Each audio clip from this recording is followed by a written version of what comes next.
Hello' friends, কি খবৰ? মই আয়ুষ। আপোনালোকে চাই আছে MLD ক্ৰিয়েশ্যন। ৰং চেনেলত সম্প্ৰচাৰিত হৈ থকা অঞ্জলি ধাৰাবাহিকখনৰ আজিৰ খণ্ডটো চাবলৈ বহুত বেছি ইণ্টাৰেষ্টিং হ'ব, কিয়নো যোৱাটো খণ্ডত সুৰজিতে অঞ্জলিক ফুৰিব যাবলৈ কোৱা দেখিবলৈ পাইছিল। আৰু অঞ্জলিয়ে বিয়াৰ পিছৰে পৰা যে বৰমাকক দেখা নাই আৰু বৰমাকৰ যে এটা খবৰো পোৱা নাই, তাৰ কাৰণে সাগৰহঁতৰ ঘৰখনলৈ বহুত মনত পৰা বুলি সুৰজিতক কোৱা দেখিবলৈ পাব। ইফালে আকৌ সাগৰহঁতৰ ঘৰলৈ অঞ্জলি যোৱা কথাটো গম পাই সাগৰে বাহিৰত ৰখি থাকিব আৰু তেতিয়া মৌচুমীয়ে সাগৰক বেয়াকৈ কোৱা দেখিবলৈ পাব। আৰু আজিৰ খণ্ডটোত সুৰজিতে কামলৈ যাওঁতে অঞ্জলিক সাগৰহঁতৰ ঘৰত যাবলৈ অঞ্জলিক ওলাব দিব আৰু অঞ্জলি যাবলৈ ওলোৱাত মাকে অঞ্জলিক বেয়াকৈ কোৱা দেখিবলৈ পাব। আৰু সেই সময়তে সুৰজিত আহিব আৰু অঞ্জলি বিয়া হোৱাৰ পৰা যে ক'তো যোৱা নাই, সেইকাৰণে আজি সাগৰহঁতৰ ঘৰলৈ যাম বুলি কোৱা দেখিবলৈ পাব।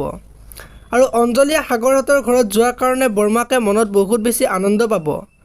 আনফালে মৌচুমীয়ে অঞ্জলিৰ বিয়াৰ পিছৰে পৰা যে এটা ফোনো কৰা নাই, সেই কথাটো অঞ্জলিক কোৱা দেখিবলৈ পাব। আনফালে সুৰজিতৰ মাকে পাকঘৰত কাম কৰি থকা সময়ত সুৰজিত যাব আৰু সুৰজিতে মাকক সহায় কৰিব ওলাব আৰু তেতিয়া মাকে নালাগে বুলি কোৱা দেখিবলৈ পাব আৰু সুৰজিতে মাকৰ কথাখিনি অঞ্জলিক কোৱা দেখিবলৈ পাব। আপোনালোকে অঞ্জলি ধাৰাবাহিকখন চাই কেনেকুৱা পায় কমেণ্ট কৰি জনাব।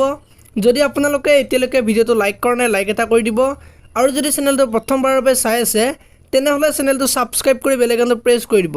ধন্যবাদ।